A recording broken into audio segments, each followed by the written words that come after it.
You can have a vocabulary of 10,000 words, flawless pronunciation, and, well, absolutely zero accent.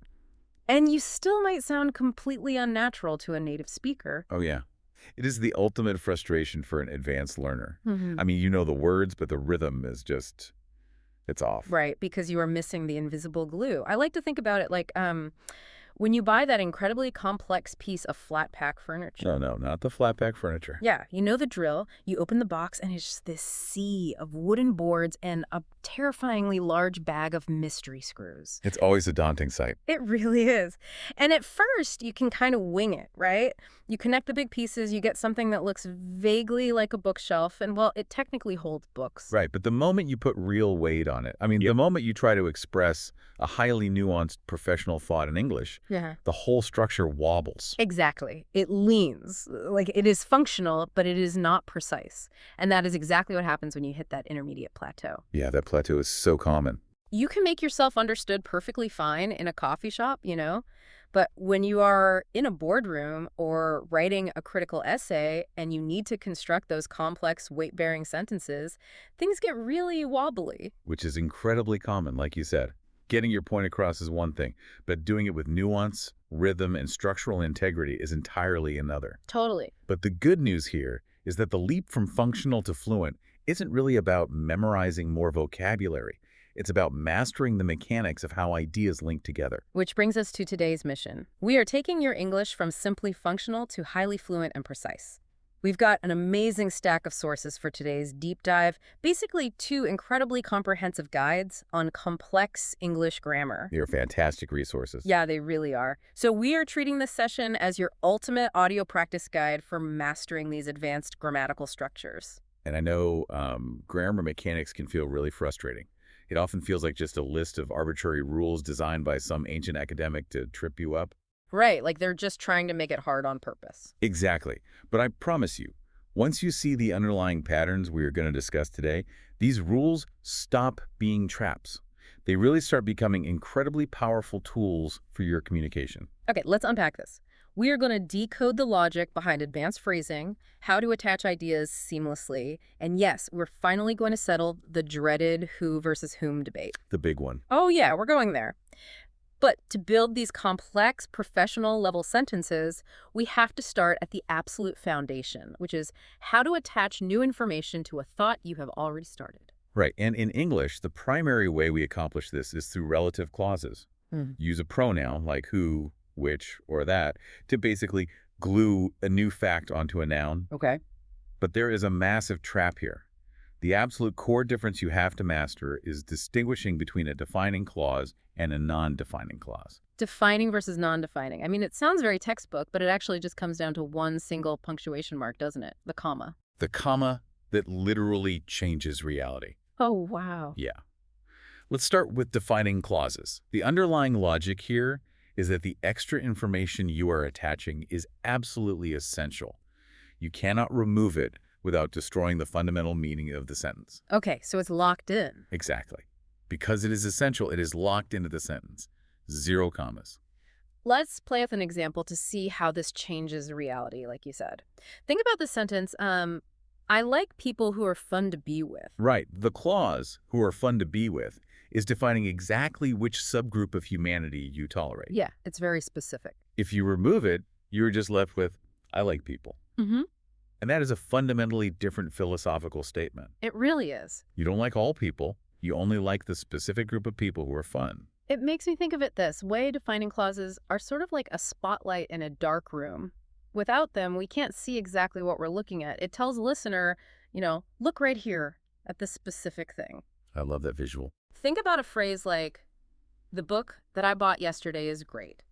You're not declaring that every book ever printed in the history of the world is great. You are defining one specific object. Right. Which books? Exactly. The spotlight is on the exact one bought yesterday. The clause is doing all the heavy lifting of identification there. And that is why there are no commas.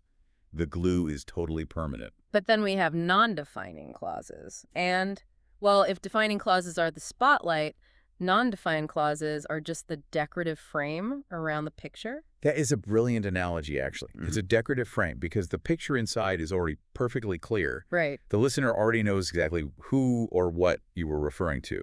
The clause is just adding a bonus fact. Just a little extra flavor. Precisely. And to signal to the reader that this is just a bonus fact, something they could theoretically ignore entirely, we put a frame around it. We surround it with commas. Okay. Take Durham Cathedral, for example. If I say Durham Cathedral, which took 200 years to build, is magnificent. A great example. We already know which building we're talking about, right? It has a proper name. The spotlight is already right on it. So the architectural trivia about the 200 years is really just a decorative frame. Wrap it in commas. Exactly. Or consider a person, like my brother Jim, who lives in London, is a doctor. Let's break down the logic there. My brother Jim is already specific. We know exactly who he is. Right. The fact that he lives in London is just, well, extra flavor. If you remove the decorative frame, the core sentence remains structurally and factually completely intact. My brother Jim is a doctor. It works perfectly without it. Now, here's a fascinating detail for your spoken English, because this isn't just a writing rule. These commas are actually audio clues. Wait, audio clues? Yeah, they change the rhythm and melody of how you actually speak the sentence. I love this part. How does a comma actually sound in the wild, like when you're just talking? Well, in natural speech, non-defining clauses are marked by a slight drop in pitch and brief, rhythmic pauses, exactly where the commas are on the page. Oh, that makes sense. It instinctively tells the listener's brain that you are opening a little parenthesis, dropping in a fun fact, and then closing it to finish your main thought. So you wouldn't just rush through it like a robot. You would say, my brother Jim Paws, who lives in London, Paws is a doctor. You can literally hear the punctuation. You absolutely can. And if you compare that to a defining clause, which has no commas, you breathe right through it. Like the book example. Right. The book that I bought yesterday is great. No breaks, no pitch drop. The momentum carries straight through because the information is structural, not decorative. Okay, so now that we know the mechanics of attaching this information and how commas literally dictate reality and rhythm, we need to examine the actual glue, the pronouns themselves. The who, which, and that. Exactly. Words like who, which, and that. This is a major stumbling block, specifically regarding the word that. The baseline rule is straightforward enough, I think. Use who or that for people. Like the woman who lives next door or the woman that I met. Spot on. And for things, we use which or that, like the book which is on the table or the book that I read. That is incredibly versatile. It's almost like a universal adapter for your sentences. It even acts as the preferred glue after certain quantifiers and superlatives, right? Oh, absolutely. Words like all, every, some, any, and only. Like you don't say, it's the best movie which I've ever seen. You say, it's the best movie that I've ever seen. Or, is there anything that I can do? Or all that remains is to say goodbye. It just feels very natural to a native ear. So for a learner, that seems like the ultimate safety net. Like if you are panicking mid-sentence, just throw in a that, and you will probably be fine, right? Well, what's fascinating here is that English rarely lets you get away with a universal safety net without at least one massive catch. Of course. There's always a catch. Always. There is a strict, unbreakable limitation here. In non-defining clauses, the ones with the decorative commas, the fun facts, you cannot use that, ever. Wait, really? There's no exception to this. None. Zero. The presence of a comma acts like a brick wall against the word that. You must use who for people or which for things. Okay, so if I'm talking about my boss and I want to add a fun fact about where he is from, I absolutely have to say, my boss, who is from Italy, loves coffee. Yes. If you say, my boss, that is from Italy, loves coffee, it immediately sounds grating to a native ear. The comma forbids it. I honestly love when English actually has a hard mechanical boundary. Commas mean no that, full stop. But you know what's even better than figuring out which pronoun to use? I think I know where you're going with this. Omitting it entirely. Yes. The magic trick of the invisible glue. This is the secret to sounding truly fluent, I think. Sometimes the grammatical glue just disappears and the sentence flows infinitely better. It really does. But we need to explore the why here. Why do native speakers drop these pronouns, and when is it mathematically safe for you to do so? It really comes down to cognitive load and momentum. Native speakers intuitively want to optimize their breath and their syllables. We're lazy, basically. Pretty much. If a word is structurally redundant, if the listener's brain can parse the sentence perfectly without it, We drop it to speed up communication. But you can't just drop it randomly, obviously. No. The mechanical rule is that you can only drop the pronoun when it functions as the object of its specific clause, not the subject. Okay, and since we know our listeners are advanced enough to know what subjects and objects are, let's look at how this plays out in real-time speech. Let's take the sentence. The dress that she bought is beautiful. Inside the clause that she bought, the pronoun she is obviously the subject doing the buying. Right, she's doing the action, which makes the dress represented by the word that, the object receiving the action. Exactly, because that is functioning as the object, and if a brand new subject, she, immediately follows it, that becomes entirely redundant. Ah, I see. The listener's brain doesn't need it to understand who is doing what. So to save momentum, we drop it. The dress she bought is beautiful. It sounds incredibly sleek. It does. Or think about this one. The person who you need is on vacation. You are doing the needing. A new subject has appeared right after the glue. So who is the object? Drop it. The person you need is on vacation. So smooth. Very smooth. But look at what happens if the pronoun is actually the subject of the clause. Let's use, I like people who are kind. Okay. Inside the clause who are kind, the word who is the subject performing the state of being. Right. There is no new noun stepping in to take over the action there. Precisely. If you drop it to save breath, you get, I like people are kind. The structural integrity completely collapses. Oh, yeah, that sounds terrible. The listener's brain short-circuits because two verbs are clashing without a subject to separate them. So the real-time processing shortcut for a learner is this. If a new noun or pronoun pops up directly after the glue, like the dress that she bought, you can drop the glue. Yes. But if a verb comes right after it, like the book that is on the table, you absolutely have to keep it because it is acting as the subject. That is exactly how native speakers process it intuitively. So dropping the pronoun works perfectly when it's the object, and it makes you sound incredibly natural. But that exact same dynamic, identifying the object, introduces a brand new trap when we shift into formal English. Oh, boy. Because the moment you force an object pronoun into a formal setting, you awaken the most dreaded word in the English language. Who?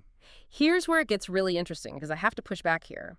As a native speaker, I hear whom, and I immediately picture someone wearing a monocle in a mahogany library. That's a very vivid image. Is this just corporate cosplay? I mean, does anyone actually use whom in everyday life, or is it just a dusty gatekeeping mechanism? That is a highly relevant sociological question, honestly. Language is constantly evolving, and in modern, informal, everyday speech, who has essentially won. Yeah. It is totally cannibalizing whom. So we don't need it. Well, if you were at a party and you ask, who did you speak to? Absolutely nobody is going to correct you. It is accepted colloquial English. Right. Who did you speak to feels completely frictionless.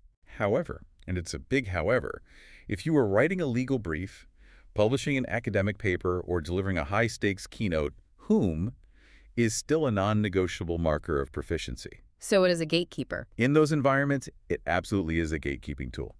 Using who when it mechanically should be whom stands out like a neon sign of informality. It's the wobbly bookshelf all over again. If you want the structure to hold weight in a formal setting, you need the right bolts. So how do we know when to deploy it without overthinking the grammar mid-sentence? Because nobody has time for that. The underlying logic brings us right back to our previous rule.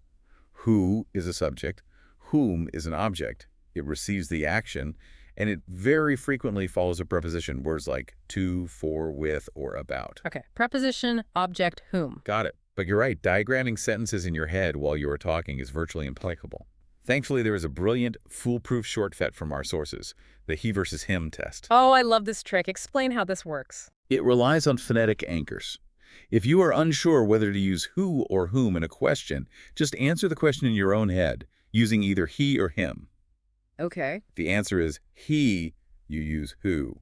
If the answer is him, you use whom. Because both him and whom end in the letter M. The M is the physical anchor tying the object and pronouns together. Exactly. Let's run a simulation. You want to ask a question, and there's a blank space. Blank are you calling? Answer it internally. Are you calling he or are you calling him? I am calling him. Ends in M. So the question has to be, whom are you calling? Perfect. Let's try the inverse. Blank told you that? Did he tell you that or did him tell you that? He told me that. No M. So it's who told you that. Oh, that is incredibly satisfying. It completely bypasses the need to identify prepositions or objects on the fly. And you can see how this dictates the structural shift between informal and formal English. Informally, we like to leave prepositions dangling at the end of a sentence, like, the person who you spoke to is my boss. Yeah, the word to is just hanging out at the end there. But formal English despises dangling prepositions. So we pull that preposition forward. And because a preposition demands an object right next to it, who is forced to become whom. So it becomes, the person to whom you spoke is my boss. To whom should I speak? Wow, it instantly upgrades the authority of the sentence. And while we are navigating this territory, we should probably touch on a very common phonetic trap, the word whose. W-H-O-S-E. Not the contraction for who is, but the word denoting possession. Yes, possession. And the mechanics here offer some fantastic flexibility that really elevates your fluency. Whose can act as a determiner, meaning it glues directly onto a noun to ask about ownership, like, whose umbrella is this? But the flexibility comes in because it can also stand entirely alone, absorbing the noun completely. Right. Like if we were both looking at the umbrella, I don't need to say the word umbrella at all. I can just say, whose is this? Exactly. Whose are these gloves? I don't know whose they are. It is a small mechanical detail, but knowing you can drop the noun and let whose stand alone gives your English a much crisper, more native rhythm. Okay, so we have conquered how commas manipulate reality. We've mastered the momentum of invisible glue, and we have defeated the monocle-wearing final boss of who versus whom. We've covered a lot of ground. But there is a level beyond this, isn't there? When I read highly sophisticated essays or listen to top-tier debaters, they use a specific structure that I consider like black belt English. I know exactly what you were talking about. You were talking about the fusion of quantifiers with non-defining relative clauses. Yes, this is when you take words like all of, most of, some of, or none of, and you smash them together with whom or which. It is the absolute hallmark of professional, elegant English. Let's explore why this structure exists. Its primary purpose is supreme efficiency. How so? It allows you to hold multiple complex variables in a single sentence without the structure collapsing into a choppy, disconnected mess. Let's play this out so people can hear it. Say I'm a manager reporting on a disastrous hiring process. Okay. If I'm using basic functional English, I might say something like, we interviewed 20 candidates, and we didn't hire any of them. It gets the point across. It's fine, but it's pedestrian. Right. It is a series of stop-and-start thoughts. Yeah. But let's upgrade those wooden pegs to titanium bolts. Because you are adding extra information to the 20 candidates, you use a comma. Right, the decorative frame. Exactly. And because you're using the preposition of, you must use the object pronoun whom. So try combining them. We interviewed 20 candidates, none of whom we hired. Oh, wow. Boom. That sounds devastatingly professional, none of whom. It really does. Or consider describing a team. She has 3 brothers. They're all engineers. 2 choppy thoughts. Now apply the black belt structure. She had 3 brothers, all of whom are engineers. Listen to the rhythm of that. It is one seamless, elegant thought. And it works for objects as well, using which. Like, they asked many questions, most of which I couldn't answer. Or, he tried on 5 shirts, none of which fit him. Most of which, none of which, all of whom. I mean, if we connect this to the bigger picture, mastering this specific formulation is what separates someone who just speaks English from someone who truly commands it. It shows you can weave data points together dynamically. Absolutely. Yeah. And to cap off these advanced tools, there is one final, incredibly sophisticated trick using the word which. Typically, we are taught that which refers back to a single, tangible noun, like the car, which is red. But the true black belt application is using which to refer back to an entire conceptual idea, a whole previous clause, right? Exactly. This is how you create meta-commentary in real time. Consider the sentence, she passed her incredibly difficult exam, which surprised everyone. Right. The physical piece of paper, the exam itself, didn't jump up and surprise anyone. No, it didn't. What surprised everyone was the fact that she passed it, the entire preceding event, which basically acts as a lasso, roping in that entire concept so you can comment on it. It rained all week, which ruined our plans. The rain droplets didn't maliciously plot to ruin your plans. The entire atmospheric event of a week-long storm is the cause. Right. Using which, in this conceptual way, allows you to analyze situations fluidly without constantly repeating the premise of your argument. So what does this all mean? We started this deep dive with a pile of confusing, disconnected grammar rules. basically a big box of linguistic mystery screws. But look at the architecture we've built. We really have mapped out a lot. We've shown how a single comma in a defining versus non-defining clause doesn't just change the punctuation, it changes the fundamental reality of what you are describing. We learned the mechanics of momentum, why dropping the invisible glue of an object pronoun instantly makes you sound more native. We decoded the he-him trick, anchoring the M, to finally take all the guesswork out of formal whom usage. And we leveled up to black belt status with structures like all of whom and the conceptual which. You know, applying these frameworks isn't about passing a grammar test or appeasing an English teacher. It is about gaining absolute, unshakable confidence. That's the ultimate goal. Whether you are leading a boardroom presentation, writing a university thesis, or just trying to express a deeply nuanced thought to a friend, you now have the tools to build sentences that will not buckle under pressure.